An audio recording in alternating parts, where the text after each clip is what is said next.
สบ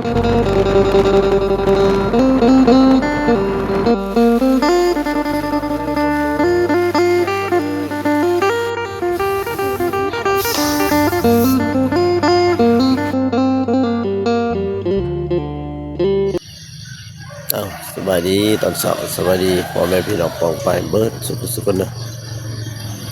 อยู่กับเบาทิศพาหลอกคือเก่านะพี่น้องเนาะให้พี่น้องลองทายมาเบิ่งว่าตอนนี้เบาทิศอยู่ไสเนาะตอนนี้เป็นเบาทิศเลยมาจุฬาเลยนะพี่น้องเนาะเป็นงานที่3ที่เบาทิศพาลุยนั่นก็คืองานบุญบ้านจุฬาเนาะจะว่าเป็นงานที่3ตอนนี้กับบรรยากาศตอนนี้ต้นเสาคืออากาศอยู่จุฬานี่หลายเนาะพาพี่น้องไปกดไลค์กดแชร์กดติดตามบ่ทิศเด้อและมื้อนี้ว่าสิม่วนสำหรับพาพี่พาน้องไปเบิ่งบรรยากาศตอนเช้าก่อนเนาะอยู่หาภาษาคนไทยคือ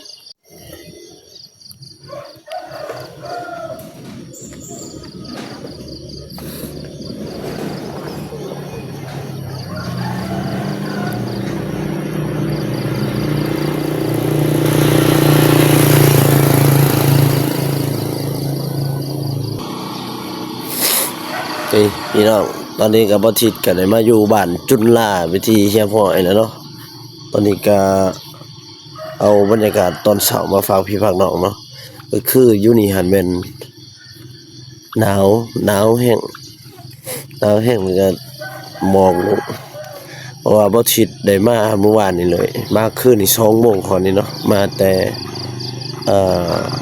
บ้านนี้ซั่นก็บ้านกระปือเพราะว่าบ่ทิศเลิกค่ำเลิกดึก2 โมงพอดีมานี่เลยคนเครื่องว่าพี่น้องเนาะไปเบิ่งแล้วโอ้หลายแฮงพี่น้องมองบ่ทิศจองก็สิเป็นหม่องนี้นะจองขายมาเกี่ยงคือเก่าพี่น้องไปได้ไกลมาไกลก็มาแวะซื้อสวยเด้อมองทางเข้าวัดเลยเพราะว่าบ่ทิศโชคดีเนาะคืนนี้โชคดีย้อนได้ว่าซั่นโชคดีเพราะว่าอันนั้นบ่ทิศเครื่องบ่ทิศอยู่กับปือว่านี่ประมาณอยู่22เนาะแต่ว่าขายได้10ยังได้12 ถุงก็เลยว่าขอติดรถมันที่จะอยู่นี่ที่ว่าขายเครื่องนำกัน เสียงบ่ทิศก็สิบ่ดังปานใดเด้อพี่น้องเนาะเสียงแหบเพราะว่าขายเครื่องมา3-4 มื้อซ้อนมันจะบ่สบายแล้วไปเบิ่งบรรยากาศเนาะนี่เครื่องให้อยู่นี่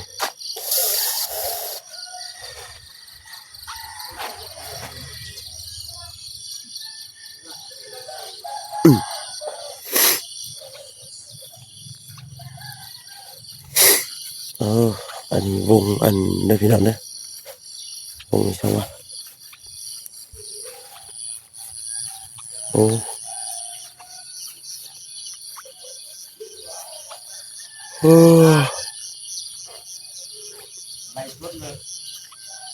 ไทยอยู่ลาหน่อยมีใส่คือเก่าอ้ายคือเก่าบ่มองได้ปะยังวางให้เฮางอกอยู่เลยเบิดแล้วบ่เท่านี้เบิดแล้วเฮาอยู่มองนั่นเด้อมองหั่นนะบ่จะมีไผที่หั่นนี่นี่อ้ายเพิ่นประมูลคนบ้านเดียวกันค่าเช่าบ่เอานะบ่ได้กำไร2 งานเลยผู้ดีเป็นตาย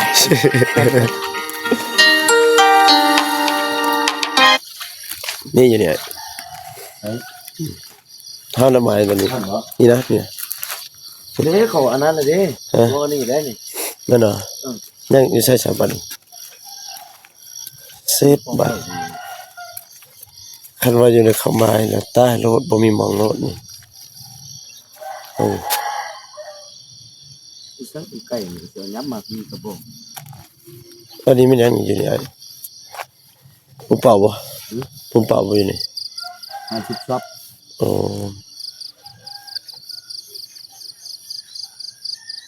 เขาจะถามเมื่อคืนนี่ว่าบ่มีไผเฮาก็เลยว่าเอาเลยอยู่หมื้อก่อนบ่มีหม้องเลยเด้ นี่แหละ โอ้เจ๋งเนาะบัดนี้ถ้าให้ดอกเดียวมีหม้องได้ยังวางเลยนี่ เอาตอนนี้ได้บ่ มา2โมงฮอดคืนนี่นอนตากหมองเลยอยู่ ใช้รถจ้ะ รถจักรอยู่ไหนก็ว่านอนกับรถจักรเลยบาเวน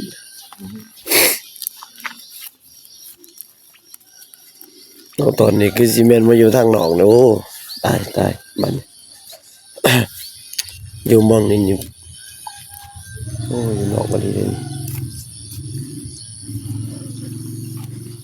โอ้บรรยากาศตอนเช้าคักหลายเขาว่าสิลงมาเลยได้คืนนี้2โมงโอ้บ่กล้าลงย้านอยู่นี่บ่โอ้อ้ายบ่ได้เด้อยู่นอก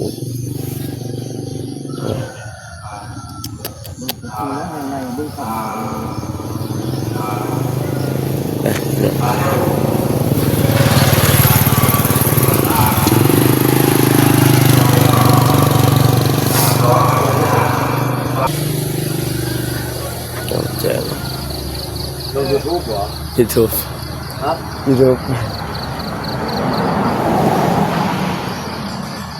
3งานเลยก็ได้ตัด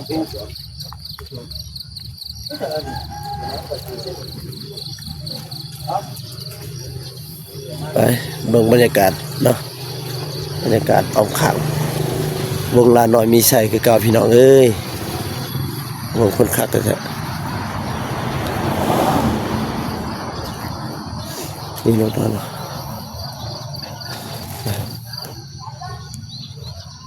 เนาะคือทีมงานนอนแบบนอนตากหมอกเลยคืนนี้นอนตากหมอกเลยดีแต่ฝนบ่ตกใส่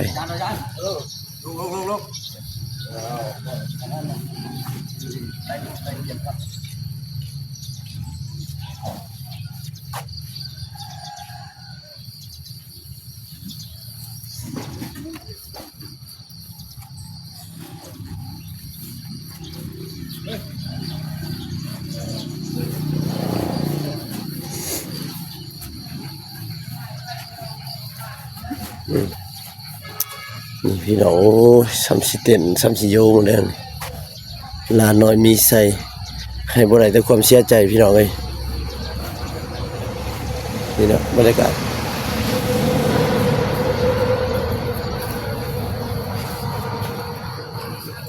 เดี๋ยวเฮาสิไปจัดสถานที่ก่อนเนาะเพราะว่าคือมองที่จองไว้แล้วมันเขาจะว่ามันมีคนจองแล้วนะวันในใจว่าเขาสิได้ขายมองได้แทนคือผู้ประมูลเราให้ไปอยู่นอกผมแต่ว่าเขาขอคันอยู่นอกนี่มันจะบริขายเลยนะเขาต้องอยู่ในโซนนี้เท่านั้น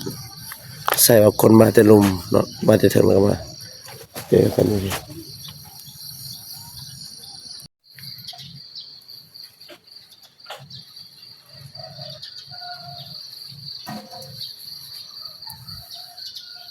ทีมงานนอนตากหมอกอยู่นี่เลยคืนนี้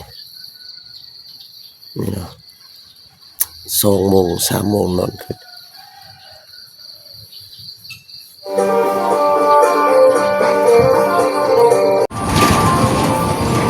พี่น้องตอนนี้เราก็จัดสถานที่เขายังเรียบร้อยเลยเนาะไม้หรือว่าบรรยากาศอ้อมข้างภายในตอนนี้บัทิตออกมาอยู่นอกเนาะเพราะว่าตอนนี้หันเวลา6 โมงบัทิตสิได้ออกเมื่อบ้านก่อนเนาะนอนยังอยู่มาอาบน้ำเนาะพี่น้องเพราะว่าเสื้อตัวนี้แต่มื้อก่อนน่ะ3 มื้อแล้วบ่ทันได้อาบเว้าอยู่ในนี้เด้อบ่ทันได้เว้าทางอื่นได้อายเขานี่พี่น้องนี่ครับบรรยากาศคือบุญออกพรรษาบ้านจุฬาเนาะคือสิออกกับบุญบางเขาเจ้าแหละนี่โอ้คนหลายๆบ่ทันไปพี่น้องมีแต่ตอนนี้เฮาสิออกมาเพื่อนก่อนก็ประมาณอยู่20-30กว่าหลักเนาะเพราะว่าบ่ทิสิเมื่อเลยคืนนี้บ่กล้าเมื่อผู้เดียว2 โมงญาติก็เลยว่านอนตากหมอกอยู่วัดนอนวัดเลยคำใช้นอนหันไปพี่น้อง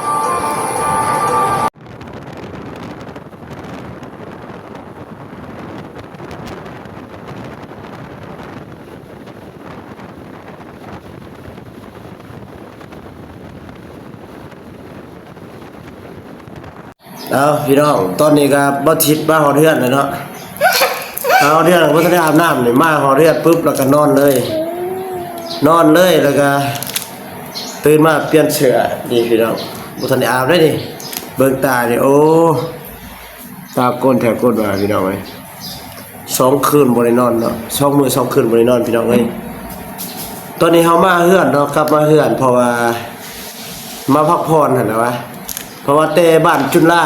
หาอันบ้านที่บ่ทิศอยู่นี่ก็ประมาณอยู่30หลักเนาะ30กว่าหลัก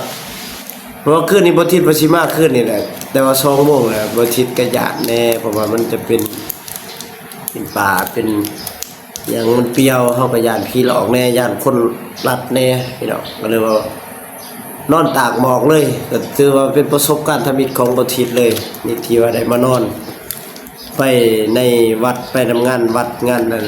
ถือว่าได้นอนในวัดนอนแบบบ่มีหยังเลยนะแบบนอนในพื้นเลยเนาะนอน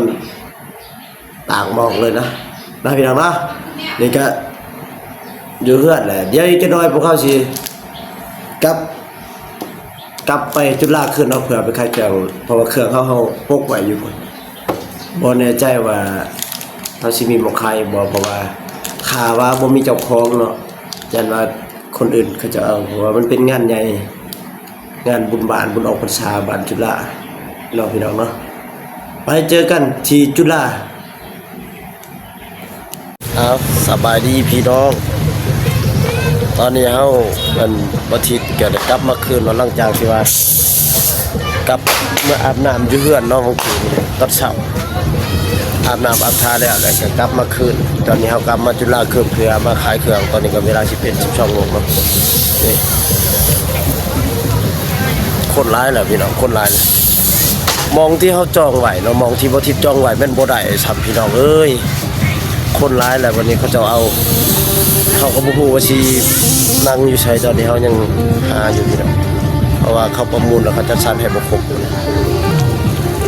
ตอนนี้เฮากลับมาคืนนี้แล้วพี่น้องเด้อยำขายตอนแรกเดี๋ยวสิอัปเดตสิถ่ายพี่ๆน้องๆในเบิ่งเนาะ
พี่น้องตอนนี้ก็กำลัง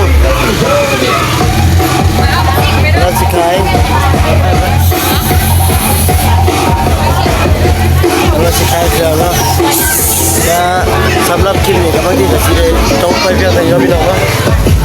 เพราะว่ามันสนมุนหลายมันก็บ่ค่อยได้ยินแล้วก็บ่ค่อยมีเวลาเนาะว่าเราสิขายเครื่องก็มีแต่ว่าถ้าพี่น้องคนละก็แชร์กดติดตามช่องก็ติดพาเลยว่าอีพีต่อไปเราจะไปดูที่ไสไป